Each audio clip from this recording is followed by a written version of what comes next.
Γεια χαρά σε όλους και καλώς ήρθατε σε άλλο ένα βίντεο του καναλιού.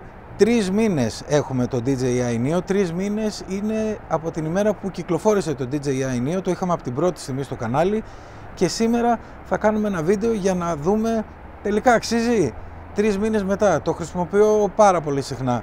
Αξίζει το Neo ή πρέπει να πάμε σε κάποιο άλλο drone όπως είναι το Mini 4K, το οποίο συμπληρωματικά να σας πω ότι θα το παρουσιάσουμε σε λίγες μέρες στο κανάλι. Για να δούμε τι έχουμε να πούμε για αυτό το μικρό, είναι καλό, είναι κακό, σε ποιους ανθρώπους απευθύνεται, σε ποιους χειριστές απευθύνεται και αν τελικά αξίζει να πάρουμε τη μικρή έκδοση η οποία είναι αρκετά οικονομική ή να πάρουμε τη μεγαλύτερη έκδοση η οποία έχει και το χειριστήριο μαζί και τις 3 μπαταρίες. Πάμε λοιπόν να απογειωθούμε. Πρώτα απ' όλα θα κάνουμε έτσι μια γύρα εδώ πέρα για να δούμε τα κρατήματα εντός εισαγωγικών που έχει σε μια κανονική ημέρα με όχι αέρα, αλλά να δούμε πώς ανταποκρίνεται το DJI Neo. Πάμε λοιπόν να δούμε. Το βάλουμε κάτω. Το ξεκινήσαμε λοιπόν και πάμε Go Fly να δούμε αρχικά τους δορυφόρους. Έχω βάλει ένα ND16 απάνω, είναι πολύ φωτεινή ημέρα σήμερα. Compoint Updated, έχουμε 17 δορυφόρους. Θα περιμένω λίγο ακόμα για να δούμε. Ωραία, 18 νομίζω είναι εντάξει, μόλις σηκωθεί φαντάζομαι θα πιάσει περισσότερους. Ορίστε το πρώτο θεματάκι με το DJI Neo, ότι γενικώς στο GPS δεν είναι πολύ σταθερό. Παρόλο που σήμερα έχει μία μέρα χωρίς καθόλου σύννεφα, θα δείτε ότι το GPS θα κάνει σκαμπανεβάσματα, χωρίς αυτό να επηρεάζει. Όμως άλλες μέρες μπορεί να επηρεάσει κιόλας και να έχουμε θέματα. Ένα αρνητικό. Πάμε να σηκωθούμε, περιμένω να... Αν δείτε εδώ, μέσα στην εφαρμογή περιμένω όλα τα μπαράκια που είναι στο δορυφόρο να γίνουν. Ωραία, τώρα γίνανε, βλέπετε ότι ακόμα υπάρχουν σκαμπανεβάσματα. Παρ' όλα αυτά θα βάλω να γράφει και θα απογειωθούμε.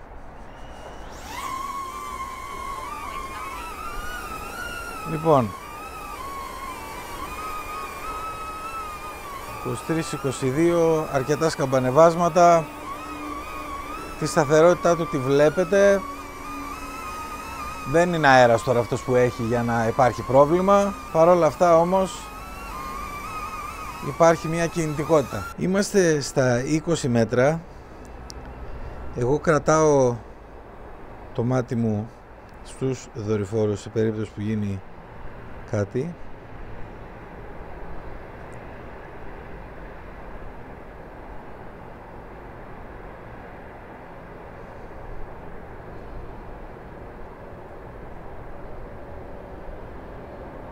Γυρνάω.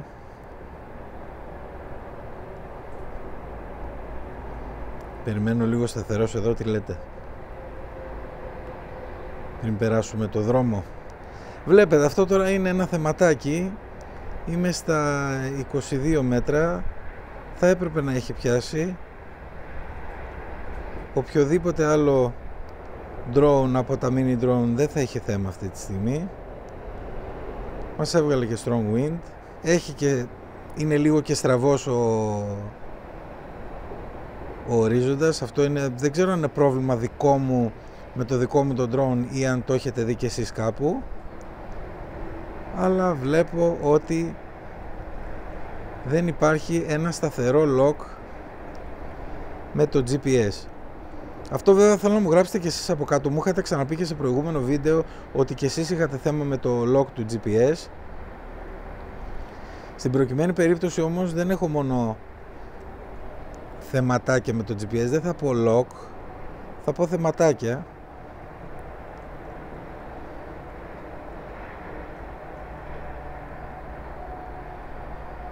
Προχωράω μπροστά, με βλέπετε δεν μιλάω γιατί κοιτάω όλες τις παραμέτρους. Θα πάμε λίγο παρακάτω. Βλέπετε ο ορίζοντας είναι στραβός. Δεν θα έπρεπε να είναι. Υπάρχει όμως αυτός ο αέρας που ίσως το επηρεάζει. Δεν φαίνεται να έχει το πρόβλημα όταν είναι σε χαμηλά υψόμετρα.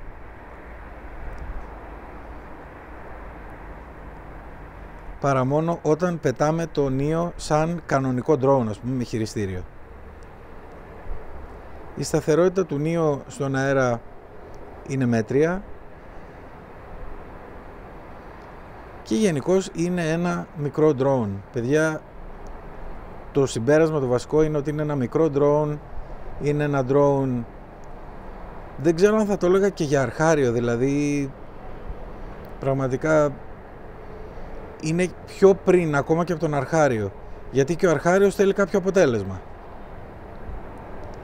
Δεν ξέρω αν θα μπορέσει να το πάρει, δηλαδή εάν πάρει ο αρχάριος που θέλει να ασχοληθεί τον Neo, μπορεί να τον αποτρέψει να προχωρήσει και παραπέρα.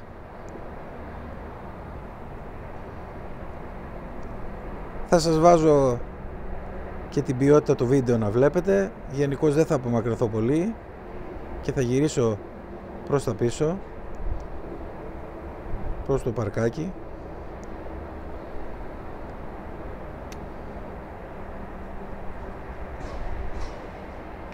Είμαστε στα 6 μέτρα το δευτερόλεπτο. Είναι η ανώτατη ταχύτητα στο normal mode.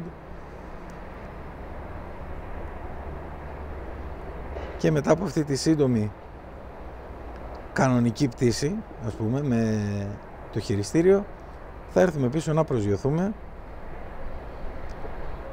για να πούμε τι έχω δει όλο αυτό τον καιρό που χρησιμοποιώ το DJI Neo. Πάμε λοιπόν για την προσγείωση. Το Neo είναι έτοιμο να προσγειωθεί και προσγειώνεται.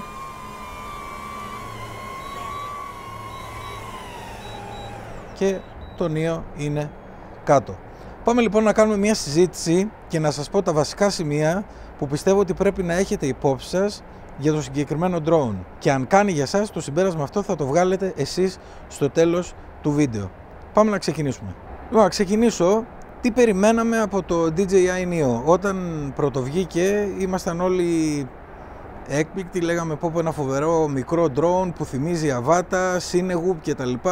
Περιμέναμε κάποια πράγματα, έχει αυτοματισμούς και αυτούς τους περιμέναμε, αλλά εν συνεχεία άρχισε η DJI να μας εκπλήσει και με άλλα πράγματα που έβαλε μέσα, όπως να πετάει σε κανονικό drone και όχι μόνο με αυτοματισμούς, δηλαδή όπως το Hover Air και άλλα διάφορα πράγματα. Αυτά τελικά μας ικανοποιήσανε.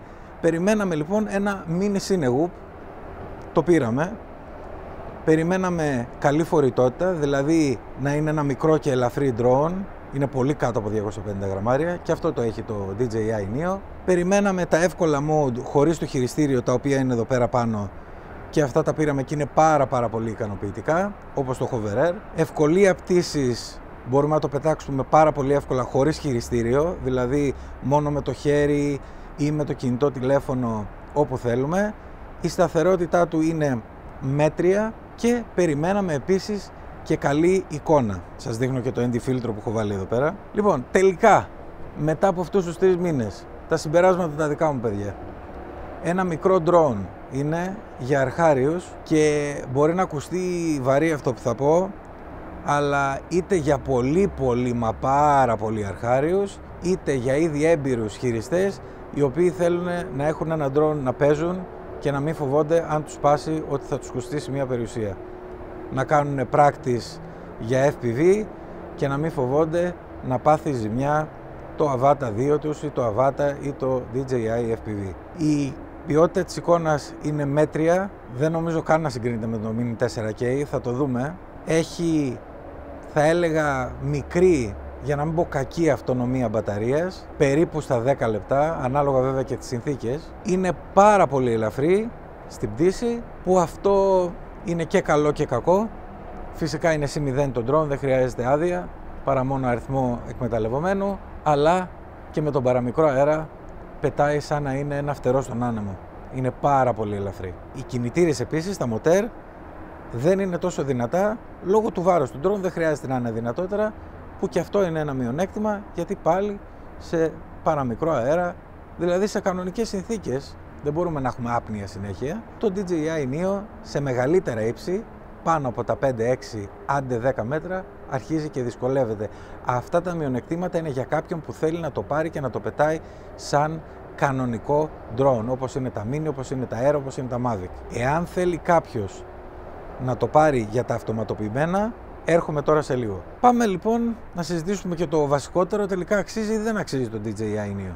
Εγώ θα σας πω κάποιες παρατηρήσεις και με βάση αυτές τις παρατηρήσεις θεωρώ ότι θα μπορέσετε να βγάλετε το συμπέρασμά σας. Θέλεις ένα οικονομικό drone χωρίς πολλές απαιτήσεις? Θέλεις tracking χωρίς χειριστήριο? Και επανέρχομαι για το αν κάποιος θέλει να πάρει το DJI Neo να το χρησιμοποιεί μόνο για τις αυτοματοποιημένες λειτουργίες, τις οποίες έχουμε δείξει και σε βίντεο. Θέλεις ένα απλό, πάναυλο drone, έως παιχνίδι θα έλεγα, το οποίο είναι και οικονομικό, να το πετάς όποτε το θυμάσαι και δεν είσαι τόσο μέσα στη διαδικασία των drone. Θέλεις να κάνεις practice για FPV και να μην σε αγχώνει άμα θα σπάσει ή όχι, γιατί το care του είναι μόνο 20 ευρώ, οπότε δεν υπάρχει εκεί άγχος. Όλα τα παραπάνω που σας ανέφερα είναι αυτά που κατά τη γνώμη μου θα σας έκαναν να κινηθείτε προς το DJI Neo. Και θα συνεχίσω με αυτά που θεωρώ ότι εάν τα έχετε στο μυαλό σας πρέπει να αποφύγετε το DJI Neo. Θέλεις να τραβάς cinematic πλάνα και φωτογραφίες? Δεν μπορείς να το κάνεις καλά με το Neo. Θέλεις να δημιουργήσεις βίντεο? Είναι παρόμοιο με το πρώτο που είπα. Δεν κάνει το DJI Neo. Θέλεις να πετάς στη χώρα μας? Δεν παίζει να μην έχει αέρα. Δηλαδή είναι σπάνιο να μην έχει αέρα. Οπότε εκεί δυσκολεύεται η διαδικασία. Εκτός κι αν είσαστε συνέχεια σε χαμηλό υψόμετρο μέχρι τα 10 άντε 15 μέτρα το πολύ. Και φυσικά όχι από λόφο. Μιλάμε την επιφάνεια της θάλασσας. Θέλεις ίσα ένα drone και μάλιστα να το πω έτσι πάρα πολύ απλά, αντί να πάρεις το παιχνίδι, το οποίο το πουλάνε τα παιχνιδάδικα και είναι εντελώς παιχνίδι, δεν πάει ούτε στα 3-4 μέτρα, θέλεις να πάρεις ένα κλικ πάνω από αυτό, αλλά δεν σε ενδιαφέρει κάτι παραπάνω, και εκεί το DJI Neo έρχεται για να καλύψει αυτή την ανάγκη. Για όλα τα υπόλοιπα πράγματα, παιδιά, το DJI Neo και για πλάνα και για τέτοια όπως το προανέφερα δεν κάνει. Είναι ένα πολύ απλό drone. Είναι ένα drone που πάει παντού με μία εικόνα η οποία είναι μέτρια και φυσικά δεν συζητάω σε περίπτωση χαμηλού φωτισμού, απόγευμα ή βράδυ. Μην το προσπαθήσετε καν εκεί πέρα. Μιλάω για κανονικές συνθήκες όπως είμαστε σήμερα, μία πολύ ωραία φωτεινή μέρα. Η εικόνα παρόλα αυτά είναι μέτρια. Δεν σας αποτρέπω ή σας προτρέπω να το πάρετε, σας βάζω περισσότερο σε σκέψη για το τι θέλετε να κάνετε. Και ανάλογα με το τι θέλετε να κάνετε, να προχωρήσετε στην αγορά του Neo ή να πάτε στην αγορά του Mini 4K, του R3S, του Mini 4 Pro. Μην με ρωτήσετε για το Mini 5 Pro, το Mini 5 Pro αργεί ακόμα. Αυτά. Σας ευχαριστώ πολύ που ήσασταν για άλλο ένα βίντεο κοντά στο κανάλι. Σήμερα μιλήσαμε για την εμπειρία μου μετά από 3 μήνες με το DJI Neo. Σχόλια από κάτω, ερωτήσεις και τα λέμε στο επόμενο βίντεο. Γεια χαρά!